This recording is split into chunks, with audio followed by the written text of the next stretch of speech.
Magandang araw at tuloy po kayo sa third leg ng aming Bayang Digital, ang bagong Pilipinas na DICT Regional Roadshow 2024 here in Region 1, Lawag, Ilocos Norte. And we have here today the Region 1 Director, Director June Vincent Manuel Gaudan, or Director Wikz. Welcome po sa ating podcast, Director. Thank you, ma'am, for welcoming me to this podcast. This is my first time, by the way. So, medyo hindi pa sanay. Okay lang po yan. And I would just like to greet our listeners, no? A good day to everyone. Ayan. And maraming salamat po sa warm welcome from the DICT Central Office, di ba? At ating mga executive officials na nagpunta po dito, ating mga DICT personnel. And we want to know, syempre, more yung experience po ng ating Region 1, ating Region 1 family, yung experience ng roadshow dito po sa Region 1. Yes, ma'am. Very interesting, no? Kasi not all road shows are built the same. Yes. Nandun din po ako nung nagkaroon tayo ng road show sa Region 3, Region 2, and ngayon it's my time to host the event, no? And it's a very, very meaningful experience for the team because you know that Region 1 team is a very, very young team, no? At saka I'm very happy that everybody pitched in their efforts, yung mga coordination natin sa national office, to the regional office, and of course all other regions also, because this is not just an event where SEOs are invited, we also invited the different regions. And most especially, ma'am, I'm very touched and very blessed because ang office po ng ating provincial government dito sa Ilocos Norte is very, very supportive. In fact, to the ingress, to setting up the place, they were with us. And isa sa mga pinaka-difficulties namin na na-experience dito sa regional roadshow natin dito sa Ilocos Norte is the fact that because of the sudden changes of schedule, we are here sa venue na walang commuters route. Yes. So ayun, makikita mo talaga yung dedication ng ating mga partners to the different agencies, no? Makita natin nandito si PNP, si BFP, si BJMP, ating mga SUCs, small, micro, and medium enterprises, some other representatives from our ICT councils. And kahit po hindi accessible yung events venue natin, we flooded the place and we overshoot sa Actually ating we exceeded the number of people, and it's not just that, it's actually the people coming here not just listening, but they are also actively engaging with us. So I think on the part of Region 1 as event organizer, as the host, no, of this particular roadshow, it's very meaningful, and I hope that this is not the last time that we will do this, no. And ayun, may mga pitfalls, but of course it's a learning curve, just like what we have in DICT. We're a very young department, but at the end of the day, we're here to showcase what we can do to the public and what we can offer to the Filipino people. And we can really see, pag lumabas po ang highlight video nitong ating third leg, makikita nyo po overflowing talaga ang ating participants. We can see the full support ng LGU natin. Yes. As discussed, syempre, ng ating governor during his message. We can see yung mga mayors, di ba po? And different agencies kompleto Mayors, po, no? board members, the yes. vice governor was here. Yes. The different vice mayors from the different municipalities. And not just that, I'm very amazed because I'm a millennial, no? As you can figure out, tayong dalawa millennial. So ayun, nakita natin na ang daming mga kabataang Pinoy, mga from the SUCs. And this is very important kasi Bayang Digital sa bagong Pilipinas, we have also bagong mga leaders, no? And these are the youth, no? Youth is very important in nation building. That is why, as Region 1 Director, I really focus my efforts in bringing about the participation of the SUCs, no? Yes, our academe. Yung academe natin, because of the fact that etong mga batang to, once they see DICT, they understand us, and these are the people who have so many digital footprint already. Actually po. Despite their young Very age. present. No? Very present. So, as Yusek D explained yesterday during our first day that there will be a hack for Gov in the province or in the region, no, in Region 1 specifically. They were very excited, and a lot of questions were actually Yes. given to us, no. In fact, na-stress out. First time ko magkaroon ng parang, During the town hall plenary. session, yes, the sir. town hall sessions. Questions were raised, and it's very interesting that you can see a millennial governor, Yes. a very active governor, a tech-savvy governor, and a very supportive leadership here in Ilocos Norte. And you know, the president comes from Ilocos. He Of hails course. from Ilocos Norte, and he is our chief information officer of the Philippines. No, he's the leading technology advocate in the Philippines. That's why it's very important for us here to really make waves in doing this roadshow. And in relation to that, I know na medyo na-mention nyo na po, pero can we also go back to that? Why do you think it is important to conduct an event like this to bring the roadshow here in Region 1? Well, it's very important in a sense that we acknowledge as DICT, the Department of Information and Communications Technology, that we are a really, really young agency, department. And once you go to the public and ask people around you, pumunta kayo, mga friends niyo, tanungin niyo, alam niyo ba kung anong ginagawa ni DICT? Actually, yung isang attached agency, mas sikat pa sa atin, yung NTC, because they have been there for the longest Yes. time. So people don't actually know what DICT does. We are just more than free Wi-Fi. We are just more than eGov super app. We are more than that because we are the primary policy-making body and the execution arm of the entire government, of the entire Philippine bureaucracy in terms of ICT. At napaka-broad po yan. Hindi po yan naiintindihan ng isang hindi technical na tao. We may be very excited to know updates, no, from DICT in terms of technical standpoint, no, because we both are capable of understanding it. Pero para po sa ating mga regular na mga Filipino kababayan natin na hindi naman technical, no, they understand. It's where the Department of Information and Communications, no? So, communications technology, it's our part to communicate also to them the importance of what we do. Yes. Because if they don't understand us and they don't understand what we do, they feel, number one, unsecured. There are so many scams, text messages, asking for On a OTP. day-to-day basis, On a sir, no? day-to-day basis. So sino ba si DICT sa everyday life nila? Yan ang pinaka-importante, maiintindihan nila.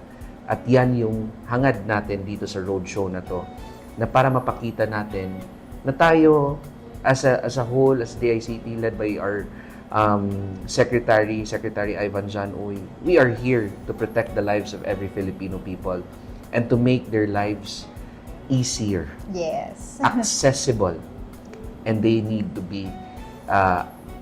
to understand that we are here to help them become more efficient. Yun po ang pinaka-importante. I think this is a very good start. We have already And a good platform to really showcase everything to the region, bringing everything to the region. Yes, ma'am. Exactly, ma'am.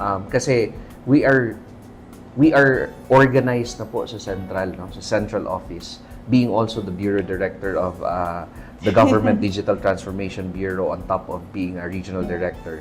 I see that the season is right for the central office and for the programs and projects to really be cascaded down to the grassroots level.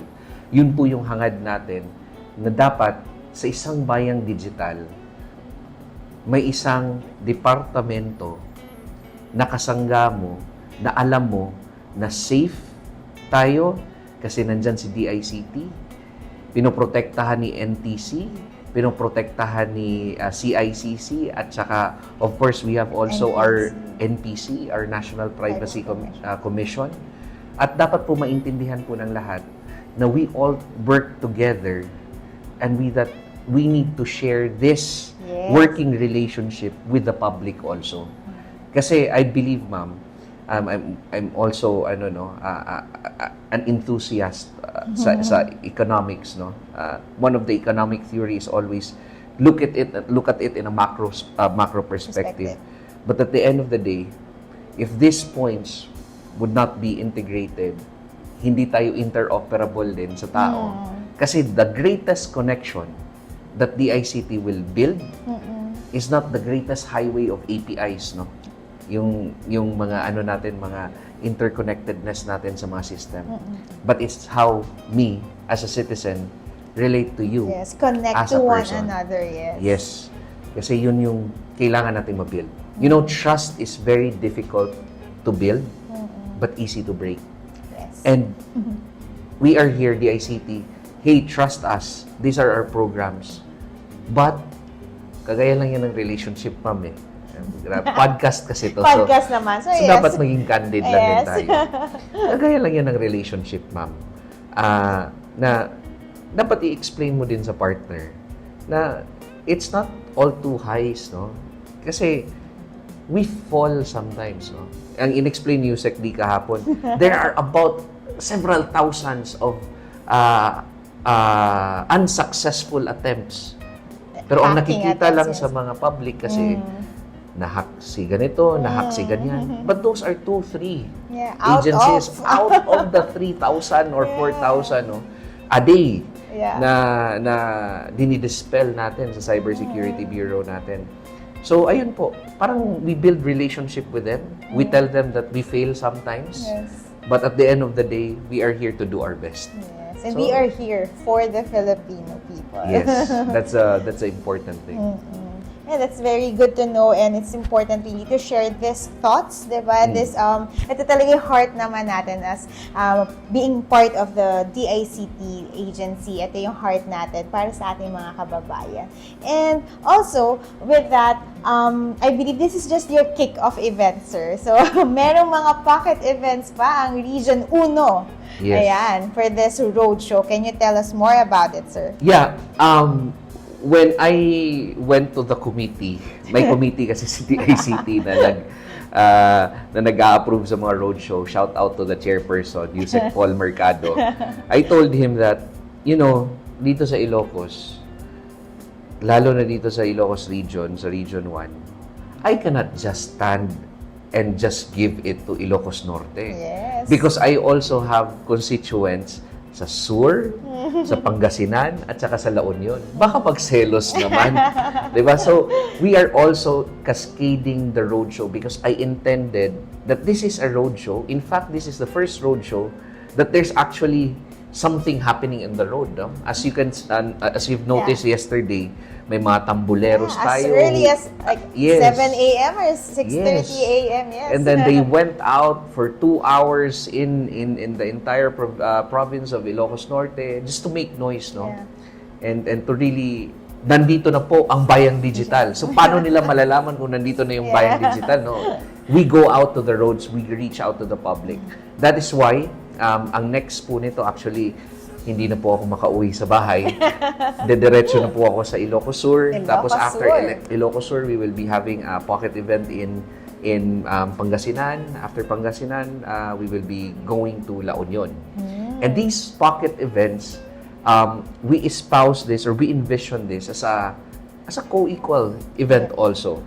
Ang difference lang ata is that the SEOs are not present, no, in all of the activities, but some selected invitees, no, because of the schedule. But ito po yung masasabi ko, that we are very happy and we are pinapahirapan ko lang yung sarili ko. But I think this is the way to be. Kasi for you to become successful in cascading the information that DICT, ang bagong Pilipinas, ang digital na bayan natin sa bagong Pilipinas ay nandito na, talagang kailangan natin puntahan. So I encourage our mga kababayan in Pangasinan, in Ilocos Sur, and in La Union to watch out for the schedule and where the venue is. And in fact, one of the requirements is that a similar talaga. Similar flow, setup. Yes. Program flow, tamboleros everywhere. People will be handing out flyers. Yes. Kasi we need to do that. Yun nga. And I'm very happy for this event and how it turned out to be. And I'm very excited for Director C. Yes, our next regional director host. for CAR, which is our Yes. next host. And I do hope that we can continue this platform of really cascading to the people the important information that DICT is here to stay and to serve you better. Yes. Yan. Thank you so much, Director. But before we end with our team, ito lagi nating question sa ating mga director, di ba? As a closing statement lang, sir, with our theme na Bayang Digital, ang bagong Pilipinas, what is it for you? Ano ito para sa'yo? Itong ating team, di ba? Hindi lang siya natin, it's a whole year team ng DICT, yes. And of course, lahat ng activities natin. So, dalawa ang hawak mo, sir, from GDTV to Region 1. Ano yung pinaka-core nitong natin, team natin talagang Bayang Digital, ang bagong Pilipinas? Ma'am, ang pinaka-understanding ko sa isang Bayang Digital is that we stop the long lines, but we do our transactions online. Online, ayun. Kasi napakahirap po sa isang tao na makapag-transact sa gobyerno na meron siyang trabaho. Mga mothers who need to stay home to make sure that the family is taken care for. The father who is out there working na kailangan niya ng isang NBI clearance para ma-renew siya sa trabaho, but he needs to stop working for that day. Ang marami po sa ating mga kababayan, no work, no pay. Yes. That is why, ramdam namin yan. Ako, being a father, and I see my wife at home, and also having work, these transactions that we have in government should actually be reachable, accessible, efficiently accessible through the use of technology. Yan po ang Bayang Digital. It doesn't mean that we need to erase the physical relationships that we have with the government. But this is a platform where the Philippines can expand its horizons and also benefit from the economic movement of this particular inertia of movement when it comes to technology. No? So, ayun po. Ang Bayang Digital, you can just rest, watch Netflix, deal with the government, and at the same time, ang pinaka-importante, ang gobyerno ay nakikinig sa mga tao. That is why we have this roadshow. That is why in your eGov super app, we have the e-report, we have the feedback mechanism. Kasi napaka-importante po that we do that sa Bayang Digital. Yan po yung view ko as to what the Bayang Digital is. And I do hope that our listeners, our partners will also be with us. And I'm confident that we can build this thing together sustainably. Yes, actually po. And together, we can really achieve those things, di ba po? Ayan. Thank you so much. It's very insightful and inspiring and exciting dahil marami pang magaganap dito sa Region Uno. Kaya thank you so much again, Director Wikz. Thank you sa ating DICT Region 1 family. And see you sa ating CAR, Director Ray, at see you po sa Baguio. Maraming salamat po. Until our next podcast. Bye!